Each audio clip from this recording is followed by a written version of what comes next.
మీరు open plots పై invest చేయాలి అనుకుంటున్నారా? అయితే మీకోసం ఒక మంచి ప్లేస్ సిద్ధంగా ఉంది. హైదరాబాద్ లాంటి మహానగరంతో పోటీ పడుతూ అభివృద్ధి చెందుతున్న ప్రాంతం వరంగల్. తెలంగాణ సెకండ్ క్యాపిటల్ గా Warangal city పేరొందింది.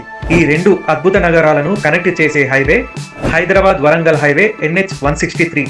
Warangal highway biggest industrial corridor గా అభివృద్ధి చెందుతోంది. ఈ అభివృద్ధిని దృష్టిలో పెట్టుకొని వరంగల్ హైవేకి దగ్గరలో శ్రీ సిద్ధి వినాయక ప్రాపర్టీ డెవలపర్స్ వారు ప్రతిష్టాత్మకంగా స్థాపించిన వెంచర్ మనీ ప్లాంట్ టౌన్షిప్. ఇది 120 ఎకరాల మెగా డిటిసిపి లేఅవుట్. ఈ వెంచర్ ఆలేరు పొలంపాకలో లొకేట్ అయి ఉంది. భవిష్యత్తులో ఖచ్చితంగా అద్భుతమైన రిటర్న్స్ వస్తాయనడానికి ఎలాంటి సందేహం లేదు. ఫ్లాట్ తో పాటు సిరులు కురిపించే శ్రీగంధం ప్లాంట్స్ ని కూడా ఫ్రీగా ఇస్తున్నారు, అది కూడా అతి తక్కువ ప్రైస్ లో. మరి ఇంకెందుకు ఆలస్యం, వెంటనే ఈ క్రింది నెంబర్కి కాల్ చేసి మీ సైట్ విజిట్ ని ప్లాన్ చేసుకోండి.